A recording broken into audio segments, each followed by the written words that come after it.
We are back with the 10th episode of the Hubscale podcast, where we dive into the minds of leaders within the security world.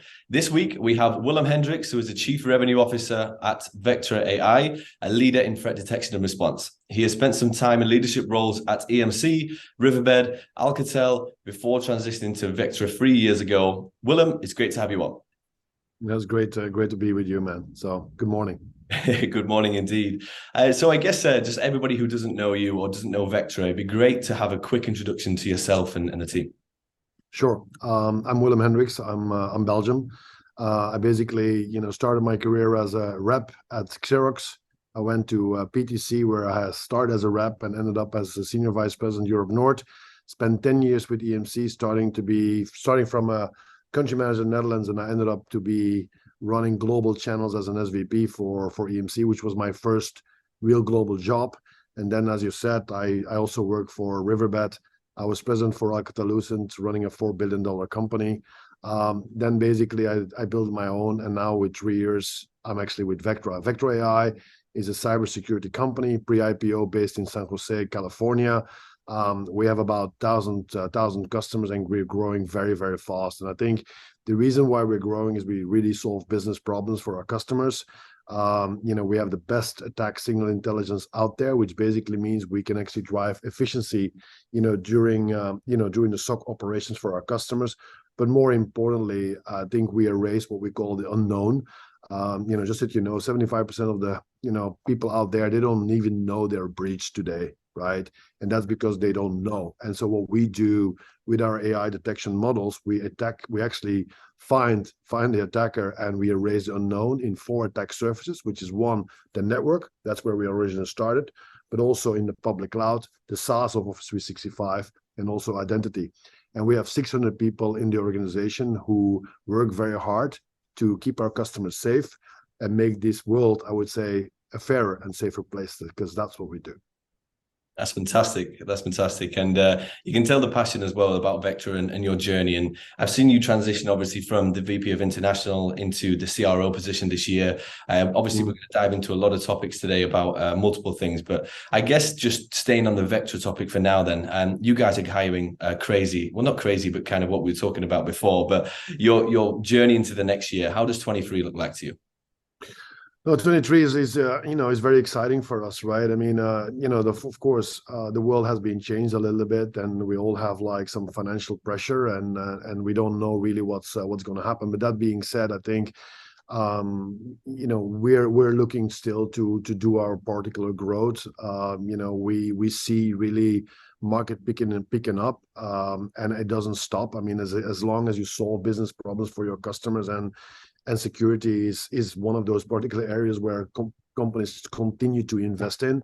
And so for us, it's very much, an extension of 2022 is keeping that growth up, hiring the right people, and making sure that we're obsessed and focused on our customer. And that's what we need to do. So, we're looking forward to 2023. I know that a lot of companies out there has been, suffering after we lay off people, and I feel very, very sad to see that. But also for us, it's actually the contrary. We're actually looking to hire, more reps. It's probably because we didn't overhired, last year that we're in that situation. But yeah, we continue to grow. That's for sure.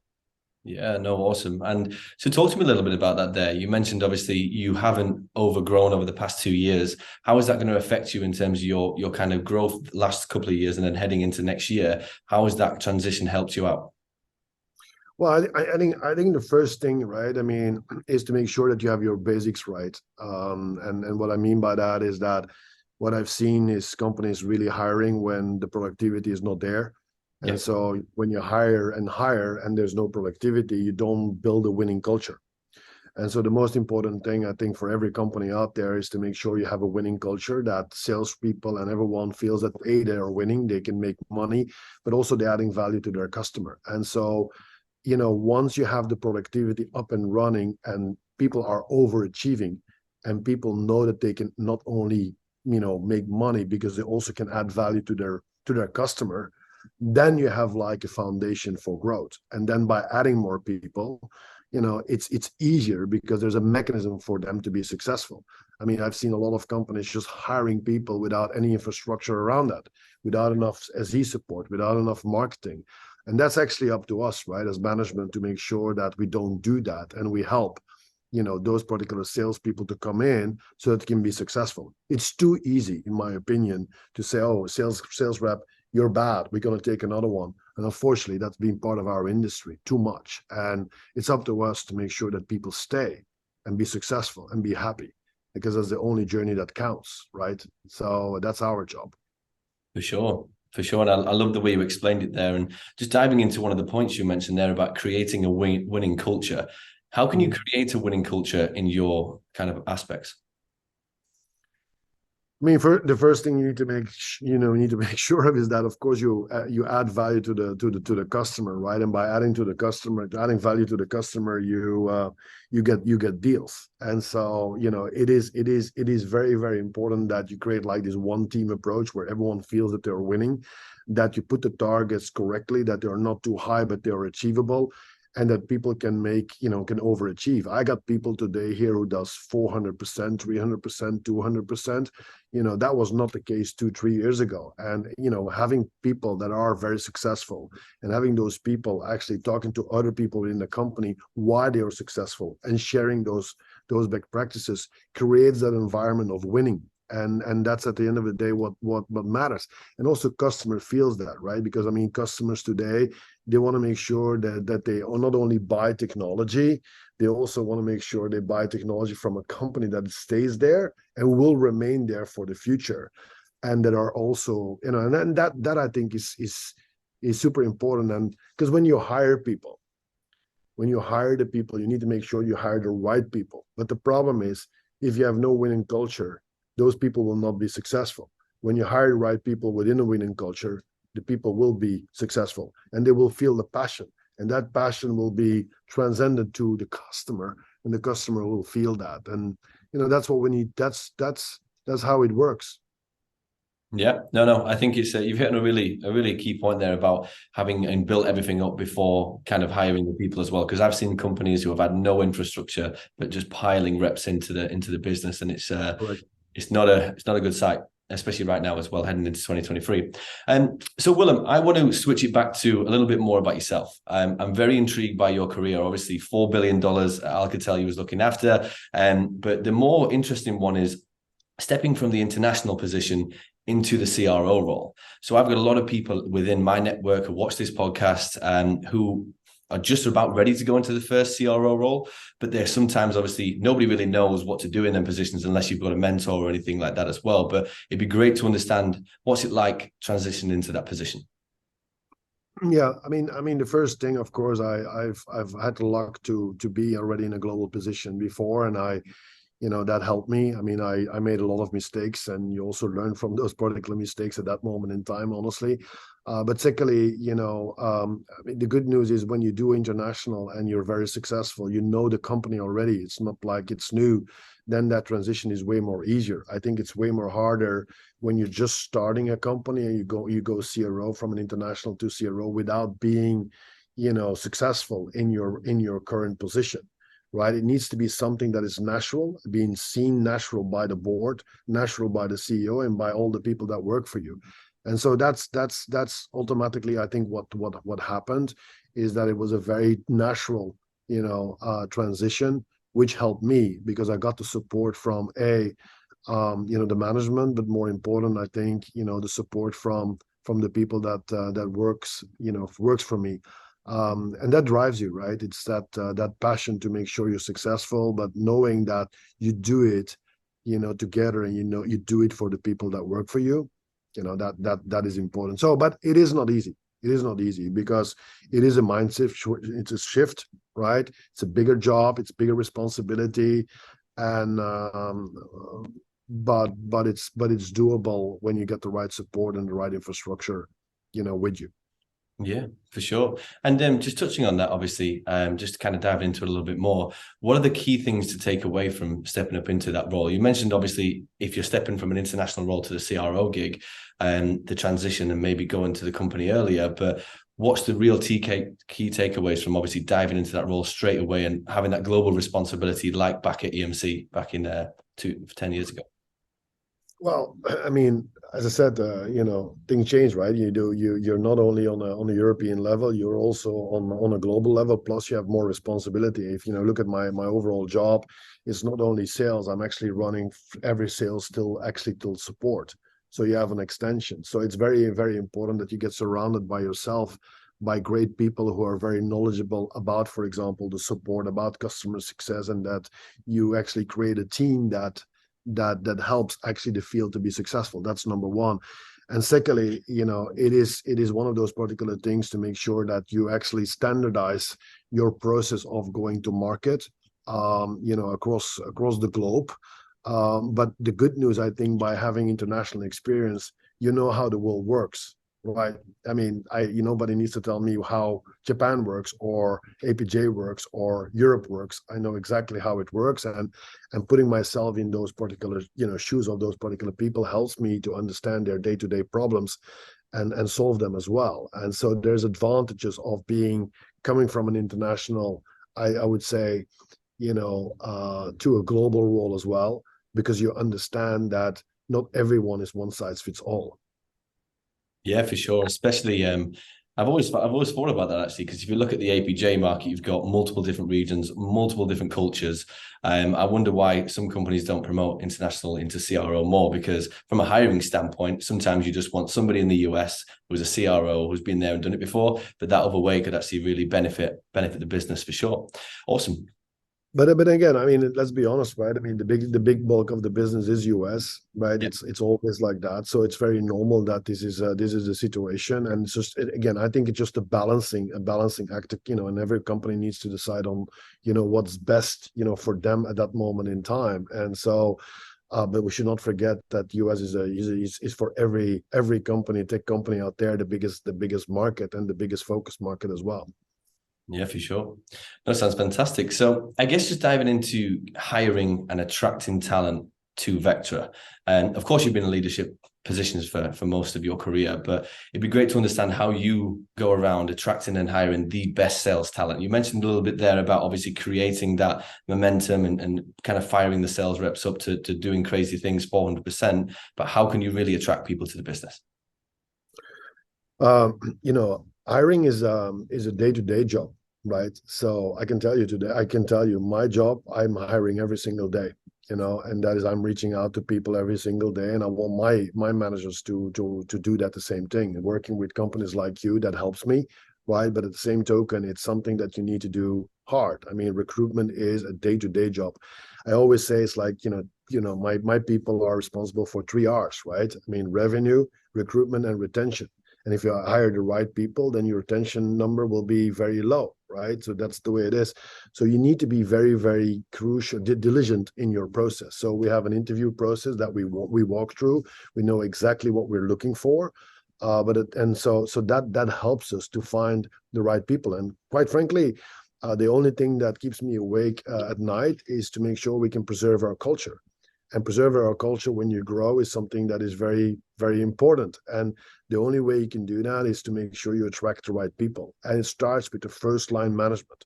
First line management need to know exactly which kind of people we're looking for, so that we hire the right people, that fits into our organization, in our culture.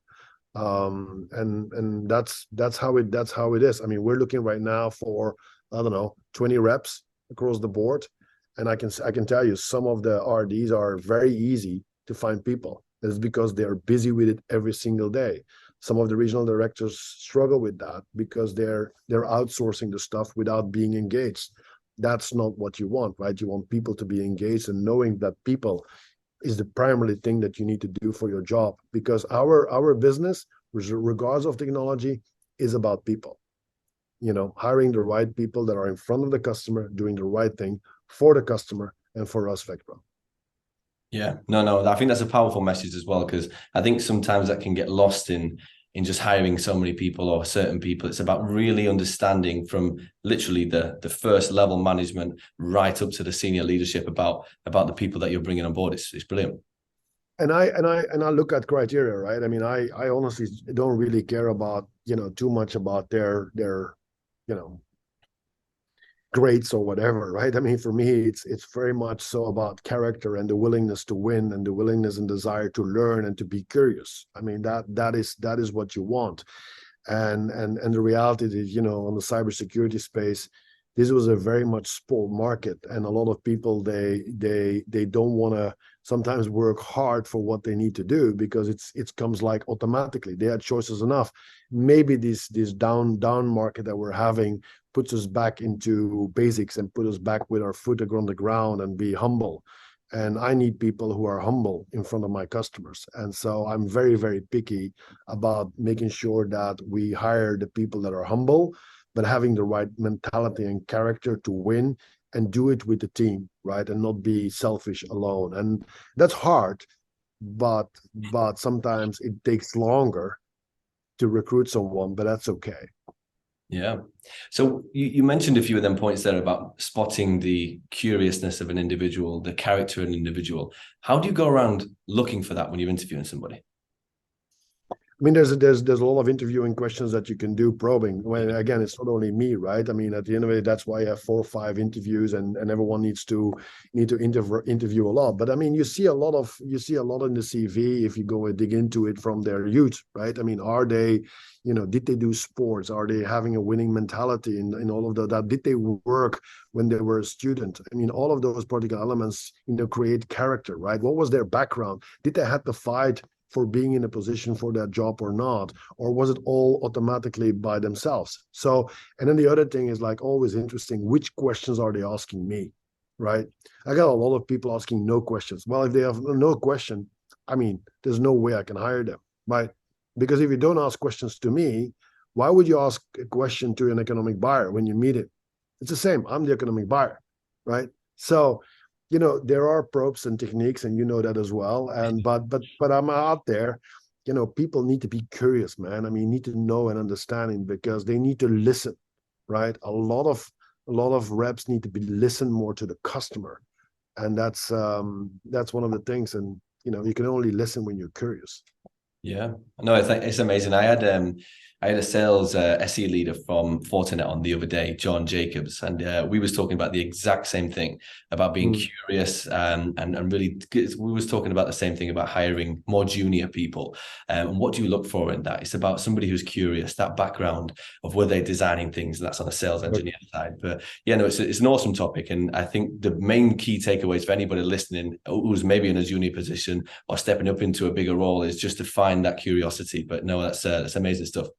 It's curiosity, but also again, right, willing to learn, right? It goes hand in hand. Willing to learn and make mistakes, that's okay, but willing to learn and reach out to people and ask questions like, okay, what could I do better? How could I have done better? I mean, losing a deal is we all lose together. I mean, that's the way it is, and that's okay. Is when you learn from what did I do wrong? What are the things that we could do better? And I think that's that is super important when you're really, really young. I mean, it's not about where you work, it's who you work for, number one. And can you learn from that individual? It's super important. And just learn from your mistakes and work hard, right? I mean, it's sometimes strange when I say that, but at the end of the day, work smart, but also it's hard work. It's 5 to 7 here. So I'm up.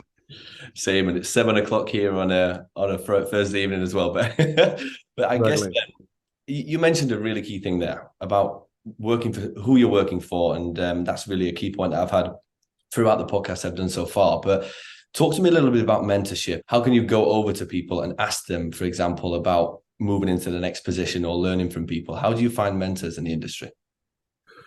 Again, being curious. Again, it goes that, right? I mean, remember my time and you being curious and you say, hey, by the way, would you help me? What is the question here? Can you do that? What do you think? I mean, a lot of people in my position or they're happy to help out, right? I mean, this is an industry where we like to help young people to be more successful. At the end of the day, that's what you do it for. I mean, you don't do it for anything else. I mean, seeing people that have been working for you and having great positions, how wonderful is that, right? Seeing people in your own company being promoted, how wonderful is that? That's what it's all about, right? That's you've done a good job. So I think these particular people just take a call. I mean, and call to people that and reach out to them and ask for advice. Most of the people will be okay with that. So that's my advice to a lot of youngsters out there. And I also realize some people have more luck than others in that perspective. But go to a reception and meet people, right? And say, hey, it's okay. Just be extrovert on that one. It's important. Yeah, no, I like it. I like it a lot. And just about putting yourself out there as well, isn't it? So, no, that's awesome. So, another question that I always like to dive into is that first step from sales rep to manager. That's probably the most, well, everybody I've spoken to is it's the hardest transition in the industry, really. So, how can you guide people through that? It's the most difficult one, right? Because you are from being one of them to not being one of them. Right. And it's a real big balance. And I remember my first experience with PTC, where I was a rep, and then I was promoted to district manager. And you need to find that particular balance where at one moment in time, you're still like colleagues, but at the same moment, you need to raise the bar. Right. And so mentorship is very important in that, on how you actually behave and what you need to do, but your behavior changes completely. So it's a fine thin line of unbalance. A lot of people struggle with that, but I also think that we as management make sometimes mistakes to promote people who are not have the capabilities of being a good leader, because it's not because you have the best sales. I'd say, you're the best sales guy, right? It doesn't mean you're the best sales leader, right? And a lot of times we promote the best sales guy to be the best to become a sales leader, and we do two mistakes. One, the sales leader or the sales guy will be a sales leader and it doesn't work, and he's going, and we miss actually the opportunity to be in a big a good sales guy too, right? We miss out. And that's that I think we need to be careful for. So, and also us to make sure when we promote people that we look at what are the qualities of that individual. Does he have empathy? Does he have basically people skill set in that regards to get there, right? Is he strategic enough to get there too? And so, if you do that, the chances of making someone successful are way bigger, if that makes sense. It does indeed. It does indeed. And it's a good topic about not promoting the top sales leader. I think that's in most industries where you think you've done the most revenue, you'll instantly be promoted. For example, that was me back when I started my recruitment career into my first role in management, and I had no idea what I was doing, but we got there in the end. But anyway, I guess Willem, I have one question left for you today. And this is always an interesting one because you have to kind of take it back right to the beginning. But what advice would you give to yourself when you were starting out your career? It's a difficult one. Probably many, but I think one advice that I would give me right now, I would wish that I would have more patience, right, in my career. I'm really bad at that. So that's probably one advice that I would give myself, is to sometimes have be more patient in things. But that's I guess we are what we are, and now I think we're more rounded when you're like a little bit more older.